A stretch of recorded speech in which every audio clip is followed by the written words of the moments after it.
Welcome everyone, I'm Jordan Sharp. As we head into another night of Eastern Conference Finals action, it's time for me to release my NBA picks of the day once again for you. I've been in a little bit of a slow streak here recently, however I think I'm ready to get back on track here tonight after losing a couple nights in a row here for this evening. Still 34, 24, and 2 against the spread on the NBA playoffs so far after I laid off the spread last night because of Dwight Howard playing. So tonight, I think with the spread for this Eastern Conference Finals matchup between the Hawks and the Cavaliers should have a lot of value. The Hawks come in as a 2-point home favorite in this one. Now, big question mark obviously remains, will DeMarre Carroll be able to play at all in the rest of the series? Said his knee injury is not serious, however, still have heard hyperextended and bone bruise thrown around, which is not going to be a good indicator of whether or not he's going to play here tonight, especially with how much pain he was in. Really questionable whether or not he's going to be able to suit up here tonight. And if I had to guess, I would say he's not going to be able to. And that really hurts the Atlanta Hawks offense, really because he's been their only reliable three-point shooter so far in these playoffs. Kyle Korver is in a slump for the ages right now. And if DeMarre Carroll's out, with Kent Bazemore having to come in to likely take most of the reps against LeBron, it's probably not going to be a very good outcome, even if Paul Millsap shifts over to LeBron James.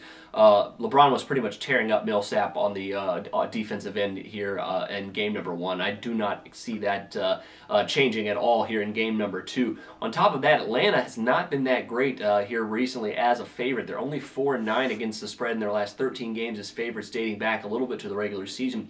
Only 2-6 against the spread in their last 8 home games. So, and I also dating back the last 2 postseasons, the Hawks are 4-10 against the spread in the last 14 games as playoff favorites. So I think the Cavs here are probably the play. I'm going to take the points here with them at +2 with the injury to Carroll. For the total tonight, it's sitting at a point lower than it was in the game number 1 at 196 points in this one. And the Cavs defense really turned it on here recently, and they've really been playing pretty well defensively throughout the playoffs. One of the things I think I missed when I tried to bet the over here in game number 1 is these two teams still have the best 2 defensive ratings of the 4 teams remaining. That includes the Golden State Warriors.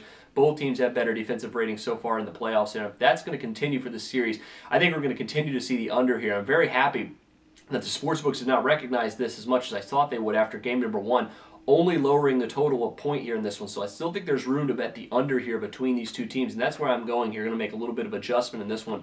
Take the under here on this one. The Cavs are only averaging giving up 92 points per game here so far throughout the playoffs. And even though they've played some pretty bad offensive teams in the Bulls and the Boston Celtics so far, still think that the Atlanta Hawks, with the problems that they're going to have potentially without DeMarre Carroll, and their lack of three-point shooting right now is really going to hurt them against the Cavs team that's starting to really hit their stride defensively. The Cavs so far have cashed the under in 7 of their last 10 games and 6 of their last 7 playoff games so far, road playoff games so far in this postseason. The Hawks, on their hand, cashed the under at 5-2 in their last 7 playoff games as home favorites as well. I'm going to go under 196 here, add that to Cavs +2, and those are your NBA picks of the day. Best of luck to you on both those. I'll see you back here tomorrow, but until then, I'm Jordan Sharp, and this has been another edition of the Sharp Pick.